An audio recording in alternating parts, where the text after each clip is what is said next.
Wassalatu wassalamu ala sayyidil mursalin Sayyidina wa maulana Muhammadin wa ala alihi wa ashabihi ajmain, amma ba'du. Qala Allahu subhanahu wa ta'ala fi kitabihil karim wa huwa asdaqul qailin, a'udzu billahi minasy syaithanir rajim. Wa idzibtala Ibrahima rabbuhu bikalimatin fatammahun wa qala nabiyyuna Muhammadun sallallahu alaihi wasallam,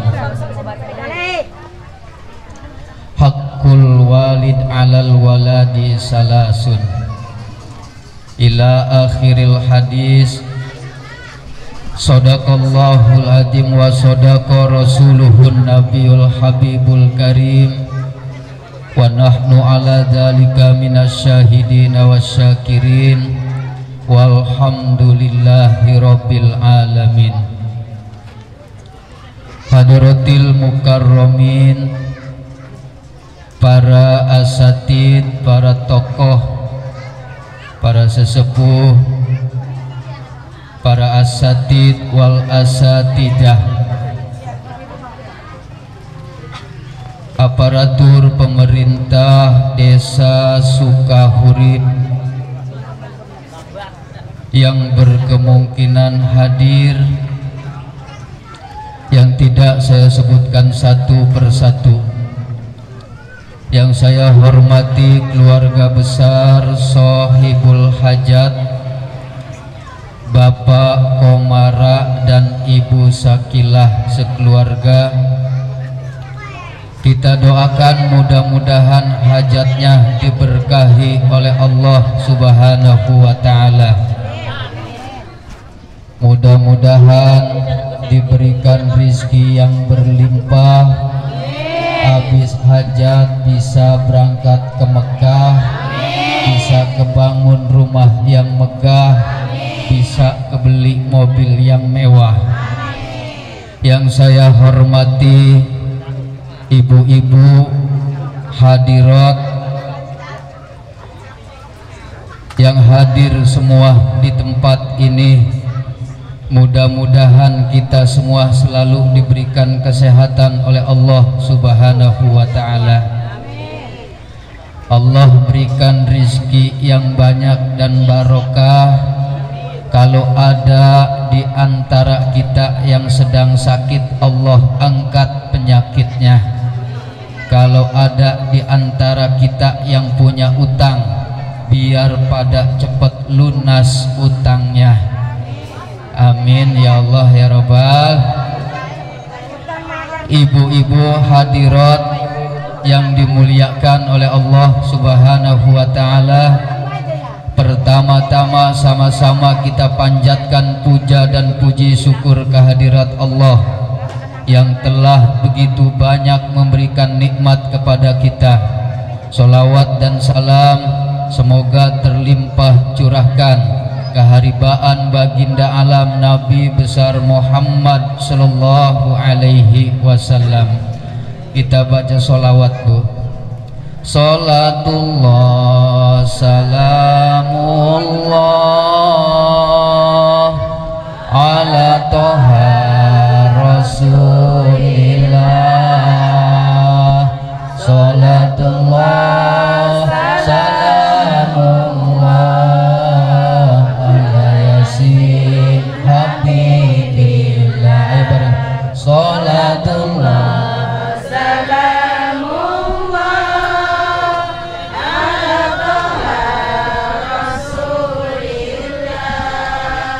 salatullah salamullah ala yasin habibillah. Sekali lagi, salatullah salamullah ala toha rasulillah. Salatullah salam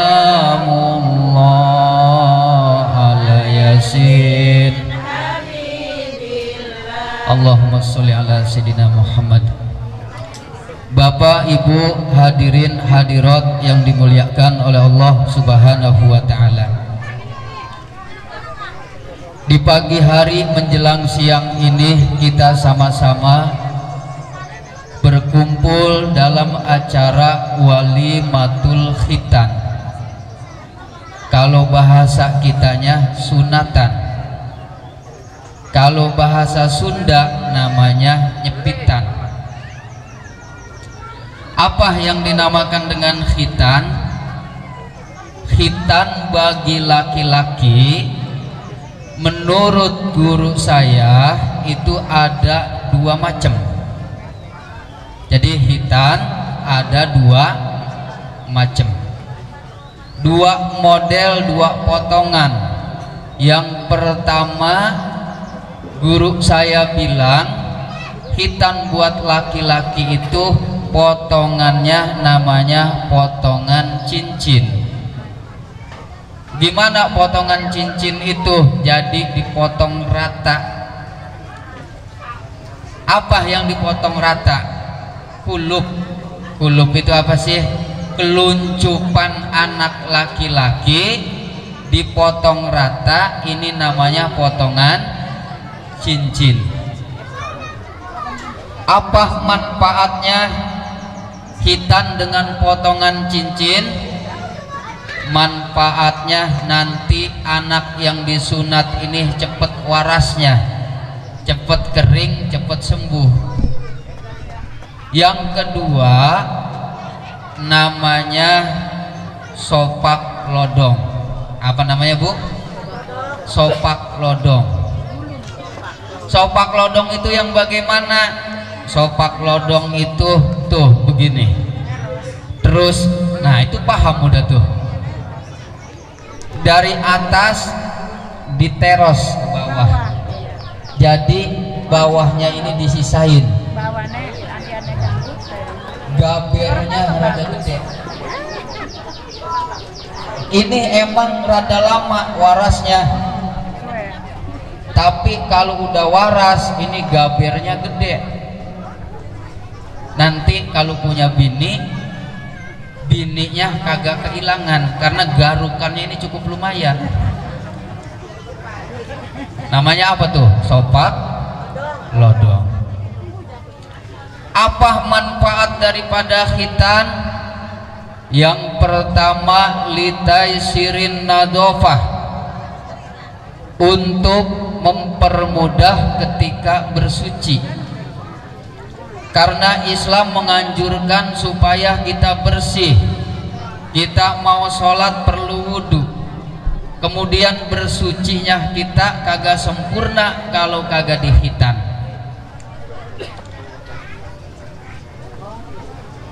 Kalau dikhitan berarti akan mempermudah ketika bersuci. Kalau habis kencing tuh ngebersihinnya gampang.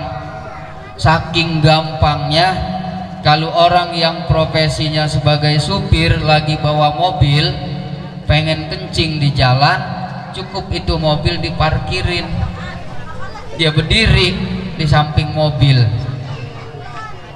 Begitu mau bebersih kagak ada air, ada tembok rumah orang. Iya, ada tembok rumah orang, cukup diperet-peretin di tembok. Pas kebenaran temboknya, catnya udah pada rapuh, pada merupuk. Iya, warnanya putih. Begitu pulang sampai rumah dia langsung tidur. Bininya ngeliat tuh, godek bininya. Kata bininya, ini bapaknya ini habis nabrak apa jadi pada putih begini. Itu kenapa? Karena gampangnya bersuci kalau dikhitan. Kalau kagak dikhitan juga kagak masalah, tapi yang penting kalau habis kencing dibersihin, dibuka dibersihin, jadi ribet. Islam tidak menghendaki sesuatu yang ribet, tetapi menghendaki kemudahan. Maka khitan manfaatnya yang pertama adalah litaisirin nadofah, untuk mempermudah ketika bersuci. Terus manfaat yang kedua, apa manfaat daripada khitan, daripada sunat itu manfaatnya apa? Li ziyadati taladudi, untuk menambah kenikmatan. Emang bener kalau misalnya di khitan itu tambah nikmat. Kita tanya ibu-ibu, kira-kira bener apa kagak kalau di khitan itu buat tambah kenikmatan? Sekarang ibu kalau makan pisang, enakan yang dikupas apa enakan yang kagak dikupas? Enakan yang dikupas. Terus kalau lelaki enakan yang dihitan apa enakan yang kagak dihitan? Emang udah tahu? Belum ngerasain kan? Nah, kalau yang ngomong enakan yang dihitan berarti udah ngerasain yang belum dihitan. Perlu dicurigain tuh. Jadi manfaat yang kedua khitan itu adalah liziyadati taladud, supaya tambah kenikmatan, tambah kelezatan. Umpama kita makan pisang aja yang dikupas sama yang kagak dikupas, enakan yang dikupas. Bener begitu Bu ya? Yang ketiga, apa manfaat daripada khitan? Manfaat daripada khitan yang ketiga lil munasabah, supaya kelihatannya pantas. Jadi kalau kagak dihitan kagak pantas kelihatannya. Kita bilang cecurut bukan, dibilang kadal juga bukan, tapi kalau dihitan jadinya pantas kelihatannya. Pantas kagak Bu? Iya, ibu pernah ngeliat? Ya pasti ibu-ibu pernah ngeliat. Pantesan yang dihitan apa pantesan yang kagak dihitan? Pantesan yang dihitan. Ya berarti ibu-ibu mah sering ngeliat. Itu manfaat yang ketiga. Terus manfaat yang keempatnya apa? Lisaja'ah, untuk menanamkan keberanian. Jadi supaya anak kita ini berani berkorban demi agama. Peribahasanya jangankan harta, jangankan materi, tenaga dan pikiran, kalau kita diminta untuk berjuang demi agama, meneteskan darah pun harus siap. Nih hari ini kalau mau dibicarakan, Bapak Komara beserta Ibu Sakilah kalau ngomong sama anaknya begini, tong bukan berarti Bapak kagak sayang, bukan berarti Bapak kagak kasihan. Banyak materi yang dikorbankan, banyak biaya yang dikeluarkan, capek tenaga, capek pikiran, tapi Allah perintahkan supaya dikhitan. Maka pada hari ini jangankan cuma harta, jangankan cuma materi, tenaga dan pikiran, tetesan darah pun direlakan. Demi apa? Demi menjalani perintah Allah Subhanahu wa ta'ala. Perintah hitan sejak zaman Nabi Ibrahim. Ketika usia 80 tahun, Nabi Ibrahim diperintah oleh Allah untuk khitan. Bayangin Bu, 80 tahun, berarti kulitnya udah keras, udah aki-aki bener. 80 tahun Nabi Ibrahim diperintah suruh khitan oleh Allah. Akhirnya Nabi Ibrahim nyari kampak, dipotong langsung oleh Nabi Ibrahim alaihi salam. Apalagi kita anak-anak masih kecil, masih empuk. Nabi Ibrahim saja yang sudah 80 tahun siap melaksanakan perintah Allah. Kewajiban orang tua terhadap anak secara garis besarnya ada 3 perkara. Ada berapa Bu? Ada 3 perkara. Kata Rasulullah, hakul walid alal waladi salasun. Kewajiban orang tua terhadap anak ada 3 secara garis besarnya. Yang pertama, ayuh sinasmahu idza wulida. Anak supaya dikasih nama yang bagus ketika dilahirkan. Nama yang bagus itu yang bagaimana? Nama yang bagus banyak di Asmaul Husna. Ada Rahman, Rahim, Rauf, Malik, Ghafur. Cuma nanti diawali dengan kata-kata Abdun, Abdur Rahman, Abdur Rauf, Abdul Ghafur. Jadi cakep namanya. Atau bisa pakai nama malaikat, boleh Jibril, Mikail, boleh Israfil, Ridwan, tapi jangan malaikat yang satu, Israel. Kenapa? Karena kalau Israel takutnya pas orang tuanya lagi sakit, anaknya kagak ada, tetangganya bilang, "Noh, Israel datang." Malah mati nanti. Kasih nama yang bagus, kasih nama yang baik, karena nama itu merupakan doa bagi anak kita.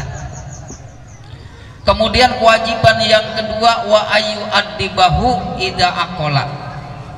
Apabila anak kita ini telah berakal, udah mulai idep, bocah ini udah mulai idep, maka harus dididik dengan ilmu agama. Pertama, pendidikan itu di rumah tangga kita, karena al-bait madrasatul ula. Rumah tangga itu adalah pendidikan pertama bagi anak-anak kita. Sebelum dia kita sekolahin, sebelum kita didik di pesantren, tetapi anak kita lebih dulu kita didik di rumah, biar nanti ustadzah yang ngajar kagak pusing, kagak bingung. Kalau anak belum ngerti apa-apa suruh ngaji sama ustadznya bingung, ini anak siapa gitu ya. Kadang-kadang malah kita kagak mentingin masalah pendidikan agama. Kadang-kadang bocah dateng kagak ada yang nganterin, berhenti dewek. Kadang-kadang malah orang tuanya kagak peduli sama ustadz yang ngajar. Ya begitu enggak kira-kira? Sebulan dipintain bayaran umpama 20.000 kalau di kampung. Bulan ini belum bayar, bulan besok anaknya minta bayaran, orang tuanya bilang bayaran melulu. Bener kagak begitu? Supaya ustadzah itu yang ngajar ngaji sejahtera, kudunya kita sebagai orang tua harus prihatin, harus perhatian kepada ustadz yang ngajar anak kita. Kenapa? Karena kewajiban mendidik anak itu adalah kewajiban orang tua, bukan kewajiban ustadz, bukan kewajiban ustazah, bukan kewajiban guru, tetapi kewajiban orang tua. Karena orang tuanya kagak mampu, akhirnya dilimpahkan kepada ustadz. Berarti ustadz itu memegang tugas kita. Kitanya harus perhatian kepada ustadz. Seminggu sekali datang ke rumah ustadz, bawa rokok Samsu 2 bungkus, bawa amplopnya 100.000. Kalau ustadz punya murid 100, berarti seminggu punya 200 bungkus. Kalau sebulan berapa? Ustadz bisa dagang rokok kalau begitu. Kagak apa-apa ustadz, biar banyak miliknya, biar banyak rezekinya. Jangan sampai ustadz ngajar anak kita, bininya kagak belanja. Ini yang repot. Ntar akhirnya ustadz berhenti ngajar, anak kita kagak ada yang ngajar. Kewajiban orang tua mendidik anak, didik ilmu agama. Kalau kita kagak bisa, titipin sama ustadz. Nanti pulang dari ustadz kita tanya, tadi belajar apa sama ustadz?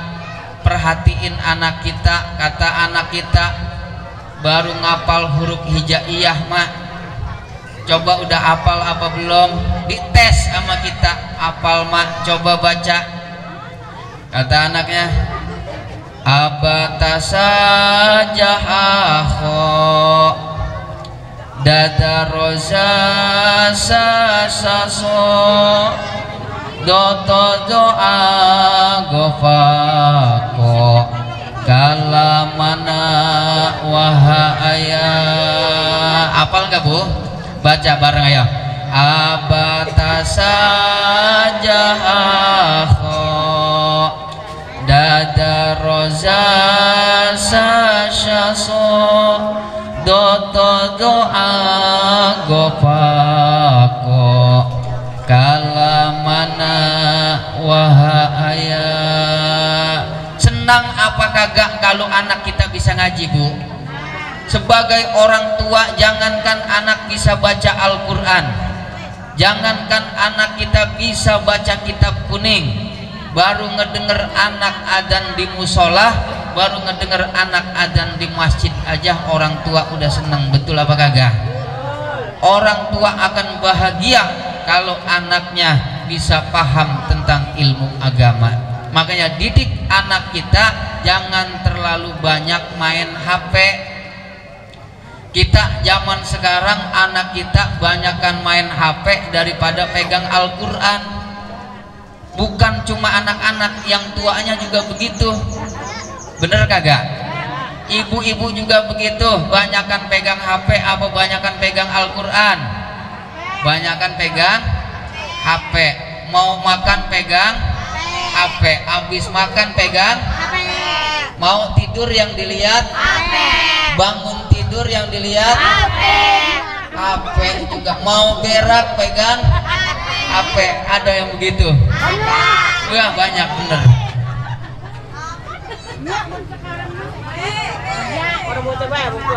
Iya, wong tuane ge mokonon, dikit ngomong blokang dia. Iya. Kita banyakkan pegang HP daripada Al-Quran.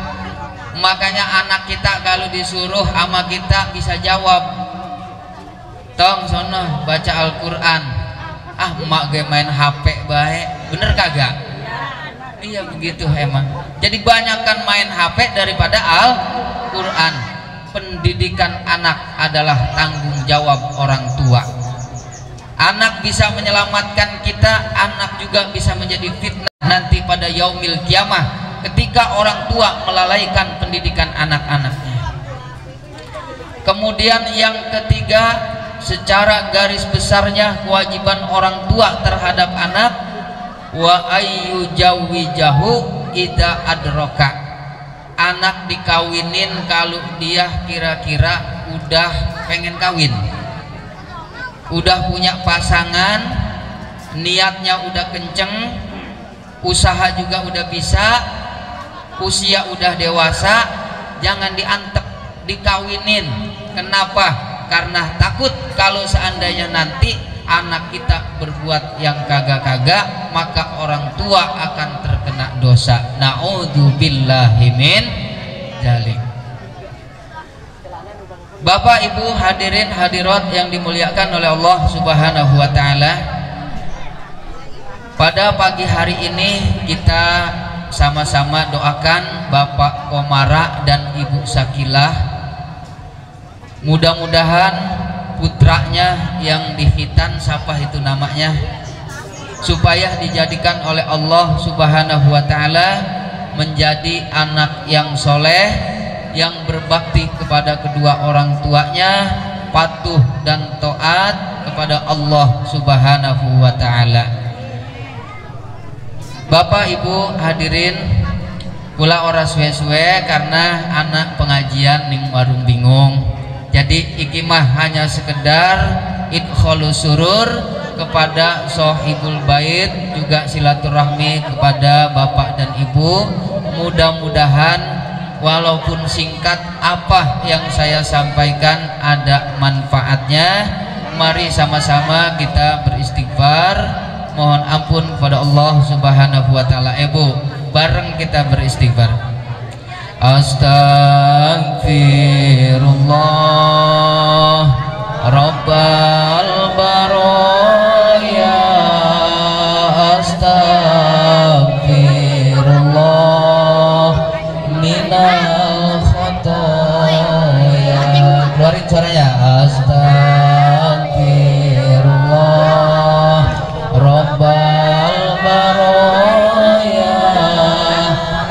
astaghfirullah minal khotoya. Rabbi zidni ilman nafi'an wa wafiqni amalan sholihan wa wahab li rizqan halala wa tub alaina taubatan nasuha. Itu saja yang saya sampaikan, kurang dan lebihnya mohon dibukakan pintu maaf yang seluas-luasnya. Hadanallah wa iyyakum ajmain. Tsumma assalamualaikum warahmatullahi wabarakatuh. Langsung doa. Bismillah.